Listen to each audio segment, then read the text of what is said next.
बहुत समय पहले जब जियांगहू की दुनिया में योद्धा अपनी रक्षा और दुश्मनों से बचाव के लिए युद्ध कलाएं सीखा करते थे। लेकिन समय के साथ युद्ध कलाएं केवल आत्मरक्षा का साधन न रहकर दुश्मनों को और अधिक प्रभावशाली तरीके से मारने का माध्यम बन गईं। ये कलाएं अब अधिक जटिल, अधिक परिष्कृत हो चुकी थीं। जो सरल गतियां कभी अभ्यास होती थीं, वे अब एक सुव्यवस्थित श्रृंखला में बदल चुकी थीं। श्वास तकनीकें अब आंतरिक ऊर्जा के मूल सिद्धांत बन चुकी थीं। योद्धाओं ने अपनी अगली पीढ़ियों के लिए पुस्तकों और शिक्षाओं के रूप में अपने अनुभव छोड़े, जिससे युद्ध कलाएं लगातार विकसित होती रहीं। अब ये योद्धा सामान्य मनुष्यों से कहीं अधिक शक्तिशाली हो चुके थे। वे पवन के समान वृक्षों पर दौड़ सकते थे, अपनी मुट्ठियों से पत्थरों को चूर कर सकते थे और तलवार की एक ही फटकार में पेड़ों को काट सकते थे। अब उन्हें वुलिन के लोग कहा जाने लगा था, लेकिन शक्ति की प्यास कभी नहीं बुझती। योद्धा और अधिक शक्तिशाली बनने की चाह में एकत्रित होकर विभिन्न कबीले बनाने लगे। जो लोग न्याय और सम्मान की राह पर थे, वे स्वयं को न्याय का बल कहते थे। वहीं जो हिंसा और क्रूरता को अपनाने में संकोच नहीं करते थे, वे अधर्म का बल कहलाए। और फिर थे वे जिन्होंने एक अलग ही मार्ग चुना, केवल शक्ति की खोज। उन्हें राक्षसी संप्रदाय कहा गया। वर्तमान वुलिन की दुनिया तीन शक्तियों के बीच एक गहन संघर्ष का मैदान बन चुकी थी। जियांगहू के दक्षिण में एक स्थान था, 10,000 पर्वत। असंख्य पर्वत शिखरों से भरी वह भूमि एक रहस्यमय वर्जित क्षेत्र थी। ये क्षेत्र राक्षसी संप्रदाय का घर था और इसी कारण वहां जाना निषिद्ध था। इसी राक्षसी किले से दूर एक गहरे जंगल में एक किशोर लड़का अपने प्राणों की रक्षा के लिए भाग रहा था। आह, वह लड़का थका हुआ था। उसकी सांसें बुरी तरह से हाँफ रही थीं। उसके वस्त्र फटे हुए थे, चेहरे पर घाव और सूजन थे। साफ था कि वह किसी क्रूर मारपीट से जान बचाकर भागा था। धत तेरी की! लड़के ने थूकते हुए देखा कि 5 नकाबपोश लोग उसे पकड़ने के लिए पहले से ही तैयार खड़े थे। वह आधे घंटे से लगातार दौड़ता आ रहा था, लेकिन फिर भी उनका पीछा नहीं छूटा। साला! उसने कांपती टांगों पर खुद को संभाला और नकाबपोशों को क्रोध से घूरा। उनके चेहरे ढंके हुए थे, लेकिन उनकी हंसी आंखों से झलक रही थी। काफी अच्छा दौड़ा तू यहाँ तक, राजकुमार एकलव्य। हाँ, इंतजार करते करते नींद ही आने वाली थी। एकलव्य के चेहरे पर तनाव गहरा हो गया। अगर ये लोग पहले से यहाँ उसका इंतजार कर रहे थे, तो वह जितनी देर दौड़ा, सब व्यर्थ था।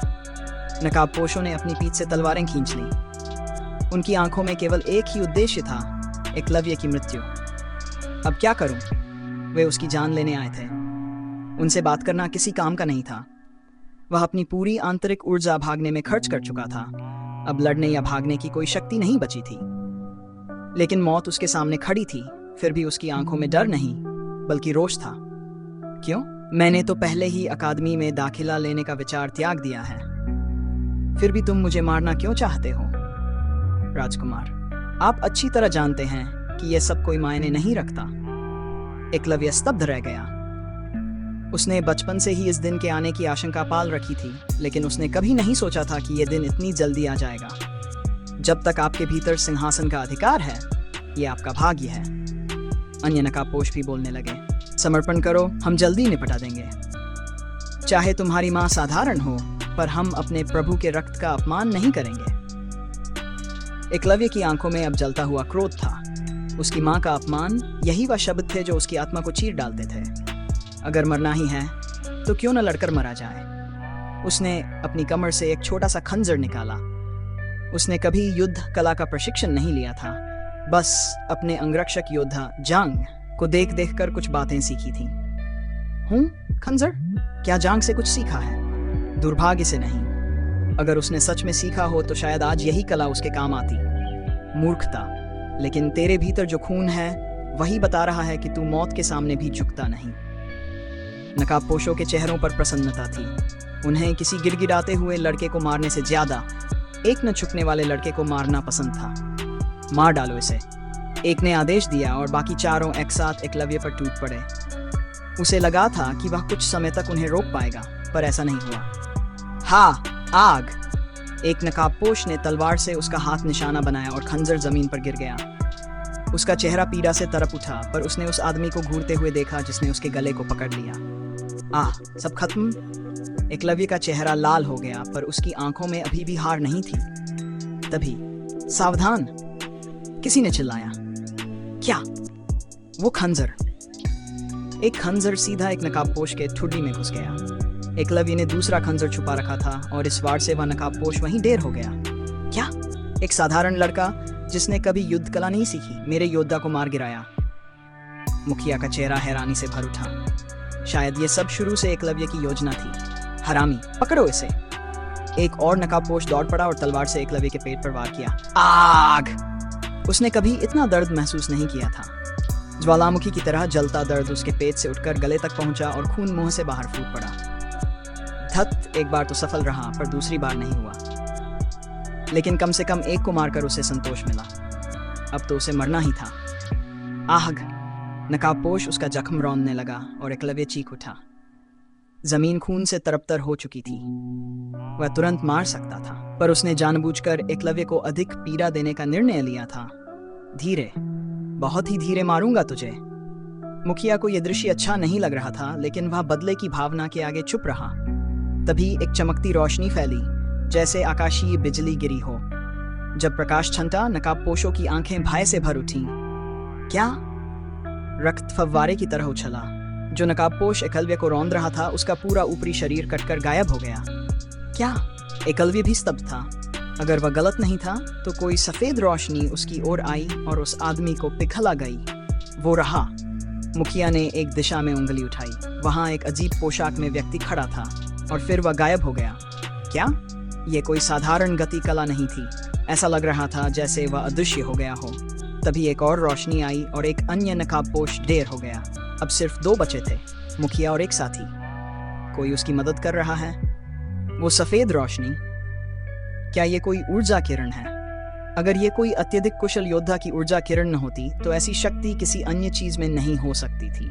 एकलव्य बहुत अधिक खून खो चुका था। अब तो उसकी मृत्यु निश्चित थी। जो करना था हमने कर लिया, अब पीछे हटो।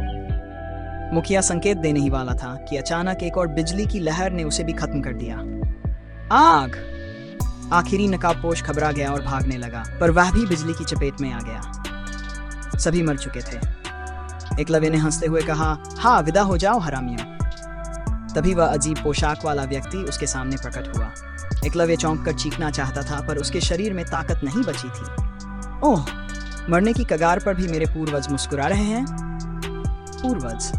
एकलव्य की भौहें सिकुड़ी, लेकिन बोलने की शक्ति नहीं थी। शरीर ठंडा पड़ता जा रहा था। उसने बहुत सारा खून खो दिया था। क्या अब मेरी मृत्यु का समय आ गया है? तभी उसके कानों में एक अजीब सी बीपिंग आवाज सुनाई दी। उसने उस आदमी की कलाई पर कुछ चमकता देखा और चौंक पड़ा। मैं चाहता था कि समय पर आकर तुम्हें यह चलाना सिखाऊं। उसने अपनी थैली से 2 चीजें निकाली। एक सिरिंज थी। एकलव्य अब मृत्यु की दहलीज पर खड़ा था। मुझे जल्दी करनी होगी। उस आदमी ने पहला इंजेक्शन एकलव्य के कान के पीछे लगाया, फिर एक और सिरिंज निकालकर उसके दिल में घुसा दी। उफ, ये देखकर ही दर्द होता है। खैर, ओ पूर्वज, उस आदमी ने कहा, कृपया इसे सही रास्ते पर चलाओ और अपनी संतानों का जीवन आसान बनाओ, ठीक है? ये नैनो मशीन नवीनतम पीढ़ी की है, चलाना कठिन नहीं होगा। ये क्या कह रहा है? और उसके साथ ही वो आदमी गायब हो गया। फिर एक अजीब सी आवाज एकलव्य के कानों में गूंजी। क्रम संख्या: स्काई कॉर्पोरेशन की 7वीं पीढ़ी की नैनो मशीन सक्रिय की जा रही है। उपयोगकर्ता की शारीरिक जानकारी स्कैन की जा रही है। स्कैन प्रारंभ। उसके शरीर में अजीब सी हलचल होने लगी, जैसे हजारों चींटियां उस पर रेंग रही हों। फिर आवाज आई, आपात स्थिति। आपात स्थिति। उपयोगकर्ता के पेट में गंभीर घाव पाया गया है। रक्त जीवन रक्षक प्रणाली के अंतर्गत रक्त संचरण और उपचार प्रक्रिया प्रारंभ की जा रही है। और फिर एकलव्य का शरीर बदलने लगा। उसके जीवन की दिशा अब बदलने वाली थी।